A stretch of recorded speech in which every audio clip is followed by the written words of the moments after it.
R D Sharma solution हम देख रहे हैं।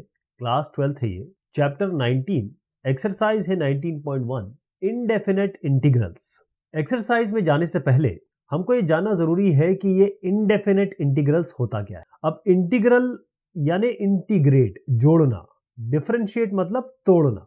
यानी हमारे पास अगर एक फंक्शन है यहाँ पर और हम कहते हैं कि यहाँ से लेकर यहाँ तक अगर हम गए और हमको स्पीड चाहिए तो एवरेज स्पीड आ जाती है। लेकिन अगर कोई आए और कहे मुझे एकदम इस पॉइंट पे आप हम स्पीड बताओ, तो आप डिफरेंशिएशन की तरफ जाओगे। तो डिफरेंशिएशन का मतलब होता है चीजों को छोटा छोटा करना और उन छोटे छोटी चीजों को जोड़ना। जैसे हम कहते हैं ना, जैसे 2+3 हमने किया तो ये हमने जोड़ा।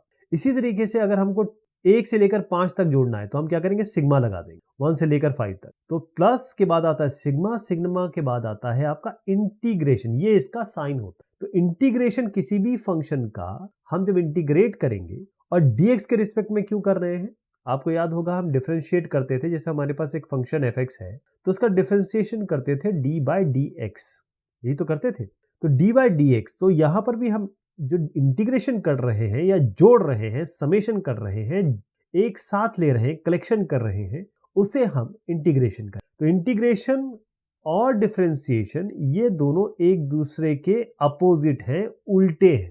तो यहीं से आपको समझ में आ जाएगा कि जब मैं आपको फॉर्मूले दिखाऊंगा तो जो जो हमने डिफरेंशिएट किए हैं और डिफरेंशिएशन के जो फॉर्मूले हैं वो उल्टे हैं इंटीग्रेशन के, या कहें इंटीग्रेशन के फॉर्मूले डिफरेंशिएशन से उल्टे हैं। ठीक, किसी चीज का डिफरेंशिएशन करोगे और फिर इंटीग्रेशन करोगे तो वही चीज वापस आ जाएगी। अब कोई एक फंक्शन है हमारे पास इस तरीके से fx, हम जब इसका इंटीग्रेशन करेंगे तो यू लगाएंगे एक साइन जो सांप जैसा साइन होगा, इंटीग्रेशन हो गया ये।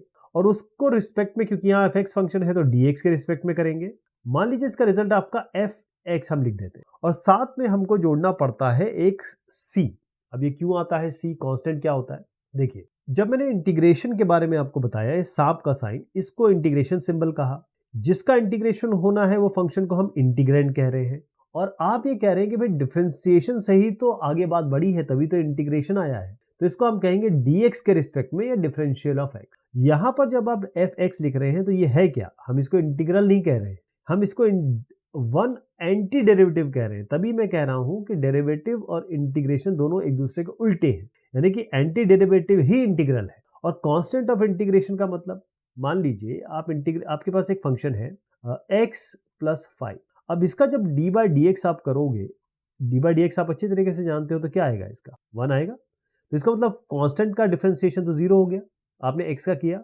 अगर हम x² + 5 का करें तो क्या होगा, 2x, ये तो 0 हो जाएगा। तो जब हम इसका उल्टा करने लगेंगे, यानी इस 2x का हम इंटीग्रेशन करेंगे, तो जो भी चीज इंटीग्रेशन के बाद आएगी उसमें हमको कांस्टेंट जोड़ना पड़ेगा, क्योंकि डिफरेंशिएशन में ये कांस्टेंट 0 हो जाता है। तो 0 को दोबारा लाने के लिए, जो वैल्यू को आपने 0 किया है, इसीलिए हम ये कांस्टेंट जोड़ते हैं। अब इंडेफिनेट इंटीग्रल्स के जैसे डिफरेंशिएशन के स्टैंडर्ड रिजल्ट्स थे, वैसे इंडेफिनेट इंटीग्रल्स के भी स्टैंडर्ड रिजल्ट है। यानी जैसे ही आपके पास ये फंक्शन आएगा, आप डायरेक्ट उसका रिजल्ट लिख देंगे। जैसे अगर आप डिफरेंशिएशन करते थे d/dx x⁴n का, तो क्या आता था, n आगे आ जाता था और x⁴n-1, ठीक है जी।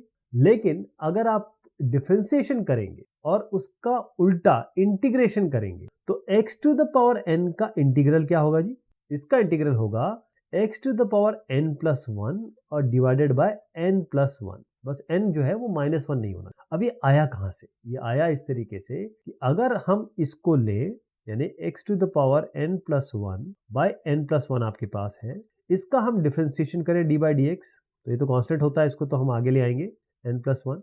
मैंने अभी बताया आपको ये फॉर्मूला लगाना है, तो ये n+1 आगे आ जाएगा। डिफरेंशिएशन कर रहा हूं मैं x⁴n+1, n+1 आगे आ गया, और x⁴n+1 ये -1 करना है ना, तो n+1 -1 क्या हो जाएगा, n। तो x⁴n आ गया और ये कैंसिल हो गया, तो क्या आ गया आपका x⁴n। तो d/dx x⁴n+1 n+1, और इसी को अगर हम यहाँ पर इंटीग्रेशन कर दें, क्योंकि डिफरेंशिएशन का उल्टा इंटीग्रेशन, अगर हम इसके आगे यहाँ पर इंटीग्रेशन लगा दें तो ये कैंसिलेशन हो जाएगा। डिफरेंशिएशन और इंटीग्रेशन दोनों एक दूसरे के उल्टे होते हैं। तो इंटीग्रेशन ऑफ x⁴n ये होगा आपका x⁴n+1 n+1, ये इसका स्टैंडर्ड रिजल्ट है। इसी तरीके से अगर हम sin x का डिफरेंशिएशन करते थे, डी बाई डी एक्स जब करते थे तो आता था कॉस एक्स, तो आप कहेंगे कॉस एक्स का क्या करें, कॉस एक्स का इंटीग्रेशन क्या होगा, इसका उल्टा, क्योंकि दोनों एक दूसरे के उल्टे हैं। तो साइन एक्स का डिफरेंशिएशन अगर कॉस एक्स होता है तो कॉस एक्स का इंटीग्रेशन होगा साइन एक्स। लेकिन एक चीज बस ध्यान रखनी है, इसमें आपको कांस्टेंट जरूर जोड़ दें, ठीक है जी। एक और मैं रिजल्ट बता देता हूं आपको। जैसे हम साइन इनवर्स का जब डिफरेंशिएशन करते थे डी बाई डी एक्स, तो इसका स्टैंडर्ड रिजल्ट था, मैं ये बता रहा हूँ, इसका स्टैंडर्ड रिजल्ट था आपका 1/√1 माइनस एक्स स्क्वायर। तो इसको लीजिए आप 1/√1 माइनस एक्स स्क्वायर। अगर इसका इंटीग्रेशन करेंगे तो क्योंकि इंटीग्रेशन डिफरेंशिएशन का उल्टा होता है तो यही चीज आ जाएगी, यानी आपका साइन इनवर्स एक्स आ जाएगा। और क्या करना है आपको, ये तो आपके दिमाग में बैठ गया होगा आपके, कि कैपिटल सी कांस्टेंट जरूर लगाना। तो इसके स्टैंडर्ड रिजल्ट है कि इंटीग्रेशन कॉस एक्स का साइन एक्स होता है। इस तरीके से सारे आपके ट्रिग्नोमेट्रिक फंक्शंस हैं। ये जो फंक्शंस है स्टैंडर्ड रिजल्ट है इसके। तो अगर आपका इस तरीके से integration d x by 1 plus x square आ गया तो सीधा आप टेन इनवर्स एक्स रखेंगे और कांस्टेंट जोड़ देंगे। तो अब जब हम क्वेश्चन करेंगे तो ये स्टैंडर्ड रिजल्ट हम यूज करेंगे, और ये सब चीजें आपको याद करने की जरूरत नहीं है। जैसे ही आप प्रैक्टिस करेंगे आपके दिमाग में अपने आप बैठ जाएगा। पहला क्वेश्चन है इवैल्यूएट द फॉलोइंग इंटीग्रल। अब इस इंटीग्रल में हम क्या चाहते हैं, बहुत ध्यान से देखिएगा। जो पहला क्वेश्चन है, या पहली बॉल, क्रिकेट में जब पहली बॉल फेंकी जाती है तो वो डिसाइड करती है आगे का आपका सारा खेल। तो इस क्वेश्चन को अगर आप समझ गए तो बाकी चीजें आप बहुत अच्छे से समझ जाएंगे। स्टेप बाय स्टेप करेंगे इसको। हमको करना है integration x to the power 4 का, साथ में ये dx के रिस्पेक्ट में है, ऑलराइट। अब आप जानते हैं इंटीग्रेशन जो होता है x to the power n का, वो होता है x to the power n plus 1 by n plus 1। ये स्टैंडर्ड रिजल्ट है, ये आपको याद रखना है और धीरे धीरे आपके दिमाग में ये बैठ जाए। लेकिन साथ में कांस्टेंट भी जोड़ना है, यही फॉर्मूला लगा देते हैं यहाँ पे। तो क्या आएगा इंटीग्रेशन करने पर, यहाँ पर n क्या है, 4 है, तो x to the power n plus 1 यानी कि 4 प्लस 1। नीचे क्या आएगा, n प्लस 1 यानी कि 4 प्लस 1, और साथ में कांस्टेंट जोड़ दी। फाइनल क्या आया, x टू द पावर 5, और नीचे आया आपका 5 और प्लस c। ये इसका इंटीग्रेशन रिजल्ट हो। तो जो मैंने बताया है उसी तरीके से इसको करना है। अगर आप चाहें तो इसमें लैंग्वेज भी लिख सकते हैं, क्योंकि ये शुरुआत है इसलिए मैं लैंग्वेज नहीं बता रहा हूँ या लिख रहा हूँ। तो बड़े सिंपल से क्वेश्चंस हैं, लेकिन एक बार आपके दिमाग में ये बैठ गया कि भाई मुझे integration of x to the power n है, ये n क्या है इसमें 5/4, और ये dx है, तो n क्या लेंगे हम यहाँ पर, n हो गया आपका 5/4। अब इसका इंटीग्रेशन मैंने आपको बताया, दोबारा बताता हूँ क्योंकि ये आपके दिमाग में बैठ जाना चाहिए। x to the power n का डिफरेंशिएशन होता है, इंटीग्रेशन होता है x to the power n plus 1 by n plus 1। लेकिन एक चीज ध्यान रहे, कांस्टेंट c लगाना ना भूल। ये फॉर्मूला यहाँ लगा देते हैं, तो क्या आएगा जी, x to the power n plus 1 यानी कि 5/4 प्लस 1 डिवाइडेड बाय 5/4 प्लस 1, ये आ गया। तो 5/4 प्लस 1 क्या होता है, 9 जैसे अगर मैं यहाँ बताऊँ 5/4 प्लस 1 क्या होता है। कभी भी इसमें दिक्कत हो ना तो आपको क्या करना है, देखिए ये 1 है नीचे, इसको इससे मल्टीप्लाई करिए, यहाँ लिख दी, इसको इससे मल्टीप्लाई करिए, यहाँ लिख दी, और फिर दोनों नीचे वालों को मल्टीप्लाई करके यहाँ लिख दी। कितना आया, 9/4। तो ये क्या बन गया आपका, x टू द पावर 9/4, नीचे भी 9/4 हो गया।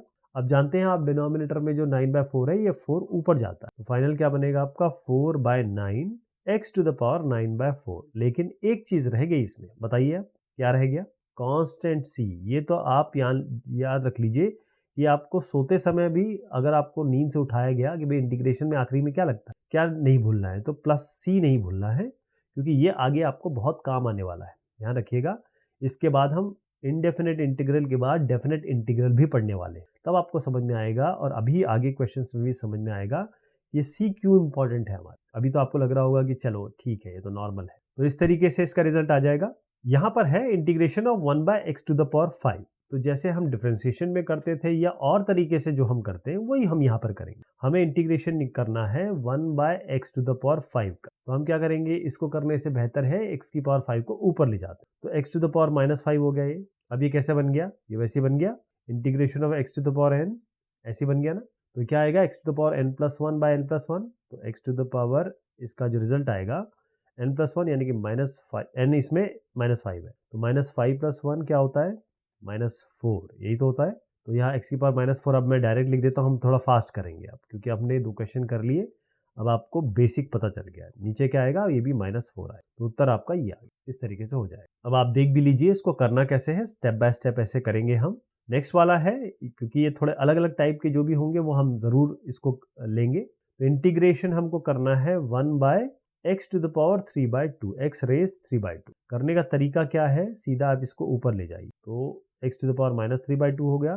ध्यान रखिएगा 1/x, जब x ऊपर जाएगा तो ये पावर -1 होता है, तो x की पावर -1 का मतलब 1/x ही होता है। तो अब इसका इंटीग्रेशन कैसे करेंगे, ये हो जाएगा x टू द पावर, अब जब इसका इंटीग्रेशन आप कर लेंगे तो ये सांप जैसा साइन, ये इंटीग्रेशन का साइन हटा देंगे, इज इक्वल टू कर देंगे। ये होगा -3/2 + 1 डिवाइडेड बाय -3/2 + 1। तो 1 बेसिकली 1 - 3/2 है, और मैंने जो आपको तरीका बताया है, 2 यहाँ मल्टीप्लाई करिए, यहाँ -3 करिए, यहाँ 2 कर दीजिए। अगर नहीं समझ में आ रहा तो बेस्ट तरीका यही होता है, x की पावर -12। ध्यान रहे जो हाफ पावर होता है, अगर मैं x की पावर हाफ लिखता हूँ, इसका मतलब यही है कि मैं √x लिख रहा हूँ। तो ऊपर का आया x टू द पावर -12, नीचे का आया -3/2 -1, ये सॉरी +1, ये भी -12 हो गया, तो -12 यहाँ लगा देते हैं। इसको आपको नीचे ले जाना पड़ेगा, और -12 नीचे है, -12 नीचे है ना, तो -12 में 2 ऊपर जाए, तो 2 यहाँ हो गया, माइनस ऑलरेडी है, ये नीचे जाएगा, x की पावर -12, तो x की पावर हाफ बनेगा। अभी अभी मैंने आपको बताया x की पावर हाफ का मतलब है √x, तो ये हो गया -2 डिवाइडेड बाय √x। लेकिन एक चीज जरूर ध्यान रखनी है, कांस्टेंट जरूर लगाना। तो ये रिजल्ट आ गया आपका, ऐसे आप आगे बढ़ेंगे। अगला है integration of 3 to the power x dx। अब जो इंटीग्रेशन होता है a to the power x dx का, उसका सीधा आंसर जो है वो है a की पावर x आप ऊपर लिखेंगे, और नीचे log बेस e a कर देंगे। यहाँ पर a क्या है आपका, देखिए 3 है ना, तो बस यही लगा दीजिए formula, e to the power x यानी कि 3 to the power x, 3 raise x, log e a, log base e को हम ln भी लिखते हैं, तो ln लिख देते हैं इसको, a क्या है 3, तो 3 to the power x by ln 3, constant लगाना ना भूलिए। ये स्टैंडर्ड मैंने रिजल्ट यूज किया है, अब आपको धीरे धीरे फॉर्मूले भी याद होने लग जाए। तो ये स्टैंडर्ड रिजल्ट है, ये एक स्टेप में ही हो जाएगा आराम से। इवेलुएट द फॉलोइंग इंटीग्रल, इसमें भी कोई ऐसी बात नहीं है, पहले मैं आपको ये बता देता हूँ इसका मतलब क्या है। अंडर रूट ये कहा गया है एक्स स्क्वायर है, पहली चीज तो ये एक्स स्क्वायर है, तो एक्स रूट अंदर क्यों है, सबसे बड़ी बात तो यही है कि अगर आप रूट ले रहे हैं एक्स स्क्वायर का, बेसिकली रूट का मतलब होता है पावर हाफ, तो एक्स स्क्वायर है, इसका पावर हाफ है, ये दोनों हमेशा मल्टीप्लाई हो सकते हैं, तो 2 × 1/2 क्या होगा, कैंसिल हो जाएगा, तो ये x ही है बेसिक। तो इसको अगर देखा जाए तो इन्होंने दिया तो ऐसे है, लेकिन हम इसको मान भी सकते हैं कि भाई इंटीग्रेशन ऑफ 1/क्यूब रूट ऑफ, अच्छा क्यूब रूट है जी ये, इसलिए हम बाहर नहीं लाए। ओहो, मैं कह रहा था ये अंडर रूट क्यों है, यहाँ तो क्यूब रूट है। अब मैं थोड़ा सा और इसमें चर्चा करूंगा, अब इसको लेके चर्चा करते हैं। देखिए ये जो थर्ड रूट है, अंडर रूट और एक्स स्क्वायर, अब जैसे मैंने कहा कि अंडर रूट का मतलब क्या होता है कि पावर हाफ, ऐसी क्यूब रूट का मतलब क्या होता है, पावर 1/3, तो एक्स स्क्वायर और ये पावर 1/3, और बाकी ये भी चीज सेम रहेगी, तो 2 × 1/3 क्या हो जाएगा, 2/3, तो x की पावर 2/3 हो गया। बेसिकली हम बात कर रहे हैं 1/x की पावर 2/3 की। अभी ऐसा क्वेश्चन तो आप कर चुके हो ऑलरेडी, इसको आप ऊपर ले जाइए इंटीग्रेशन, अच्छा ये dx भी चल रहा है साहब, ये नहीं भूलना है, x की पावर -2/3 हो गया ये, अब कब dx हो, अब ये यहाँ पर लगाएंगे हम x की पावर n का integration, x to the power n + 1 by n + 1 plus c, तो -2/3 + 1 क्या हो जाएगा, इसको आप 1 - 2/3 कर सकते हैं, ऐसे भी कर सकते हैं, 3 - 2/3 यानी कि 1/3, इसका इंटीग्रेशन क्या होगा, x की पावर n + 1, यानी कि मैंने ऑलरेडी कर चुका हूँ, तो x की पावर आ जाएगी आपकी 1/3, नीचे भी 1/3, अब क्योंकि 1/3 है मैंने बताया, ये आपका 3 ऊपर आएगा, ये बन गया 3x to the power 1/3 plus c, ये इसका फाइनल। तो इस बहाने हमने अंडर रूट भी सीख लिया कि अंडर रूट का मतलब क्या होगा 1/2, और अंडर रूट 3 का मतलब यानी कि थर्ड रूट 1/3, अगर ये 4 होता तो 1/4 हो जाता, इसी तरीके से आगे बढ़ता। तो आप ये कर लेंगे आराम से। नेक्स्ट क्वेश्चन में इस तरीके का है कि इंटीग्रेशन ऑफ 3, ये 3 की पावर में है 2, फिर लॉग बेस 3 है, और ये x है। अच्छा ध्यान रहे कि जो लॉग अगर हम m की पावर n करते हैं तो n आगे जाता है, इसका मतलब यही होता है कि n log m की बात कर रहे हैं, तो अगर n log m, यहाँ देखिए क्या है 2 log base 3x, 2 log base 3x का मतलब है, पहले तो आप 2 को यहाँ ले जा लीजिए पावर में, जो अभी मैंने बताया, तो उसका मतलब होगा log बेस 3x स्क्वायर, एक चीज तो ये बन गई आपकी। तो अब हम इसको लिख सकते हैं, अच्छा ये भी देखिए कि ये 3 की पावर में है ना, अगर ये 3 की पावर में है, 3 की power 2 log 3x, log base 3 है, और ये 3 की पावर है, 3 की पावर में है, तो क्या होगा, आप जानते हैं कि अगर यहाँ ये बेस और ये सेम होता है तो ये कैंसिल हो जाता है, ये आपने लॉग में पढ़ा होगा, यानी अगर मैं यहाँ पर कोई भी a log a इस तरीके से बने और यहाँ पर कुछ भी हो, जैसे मैंने कहा x है, तो ये कैंसिल हो जाता है, ये पूरा हट जाता है, केवल x आ जाता है। तो ये 3 log 3 दोनों ये भी सेम है, ये भी सेम है, तो ये अपने आप हट गया, x स्क्वायर आएगा। तो ये फाइनल मैंने जो बताया, इससे आपको क्या मिला, केवल x स्क्वायर बना। तो ये सारी कहानी केवल x स्क्वायर पे खत्म होगी। और अब dx है x स्क्वायर का डिफरेंशिएशन x क्यूब बाय 3। कैसे? x की पावर n+1 यानी कि 2+1 बाय 2+1। तो ये हो गया x क्यूब बाय 3। ये मैंने डायरेक्ट लिख दिया, साथ में कांस्टेंट और जोड़ दीजिए, यही इसका उत्तर होगा। तो ये बन गया आपका, इस तरीके से कर लेंगे। नेक्स्ट है log base x x dx। अब इसका इंटीग्रेशन करने के लिए आप थोड़ा सोचेंगे कि इसको करें कैसे। देखिए, मैं आपकी प्रॉब्लम को सॉल्व कर देता हूं। कैसे? log का प्रॉपर्टी लगा के। log की क्या प्रॉपर्टीज होती हैं? अगर आपके पास log है और अगर ये बेस है, मान लीजिए a और ये भी a है, या log x x है, तो अगर मैं कहूँ log a b c, यानी log का बेस a है, log b का निकालना है और ये c के बराबर है, तो इसका मतलब यही होता है कि a की पावर c यानी कि a to the power c बराबर b। ये आप अच्छे तरीके से जानते हैं। तो अगर हमने लिखा ये log x x, इसका मतलब क्या हुआ? अगर मैं यहाँ 1 लिखूं तो इसका मतलब यही हुआ ना, x की पावर 1 बराबर x, और यही तो सही, यही तो चीज़ है, x बराबर x ही तो होता है। इसका मतलब कि ये जो चीज़ आएगी ये अल्टीमेटली बन जाएगी 1। तो आपको 1 का इंटीग्रेशन, और 1 का इंटीग्रेशन क्या होगा? 1 डॉट dx। 1 है ये, यानी क्या है? x की power 0। x to the power 0 का मतलब ही 1 होता है। किसी भी चीज़ का पावर, कोई भी चीज़ का पावर 0 हमेशा 1 होता है। तो 1 का मतलब है x टू द पावर 0। तो आप basically x to the power 0 का dx निकाल रहे हैं। तो यहाँ पर क्या होगा? x to the power n+1 by n+1। n क्या है? 0, तो यहाँ रख दीजिए। x to the power 0+1 by 0+1, यानी कि x to the power 1 by 1, यानी कि x to the power 1 x ही होता है। तो इसका इंटीग्रेशन क्या हो जाएगा? x। लेकिन एक चीज़ नहीं भूलनी है, वो है कांस्टेंट। ये आपका उत्तर हो जाएगा। देखिए, ये सिंपल रिजल्ट है। मैंने आपको लॉग की प्रॉपर्टीज बता के बताया कि कैसे आएगा, लेकिन बाकी चीज़ें आपको ऑलरेडी आती हैं। अब हम आ गए यहाँ क्वेश्चन 2.1 पे। जो अभी हमने किया वो आपका क्वेश्चन 1 से लेकर 1.8 तक था, 8 क्वेश्चन। अब थोड़े मेहनत के क्वेश्चन, ये चैलेंजिंग क्वेश्चन, थोड़ा सा लेवल बढ़ेगा और उसको हम अगली बार देखें। तब तक के लिए शुक्रिया, मेहरबानी।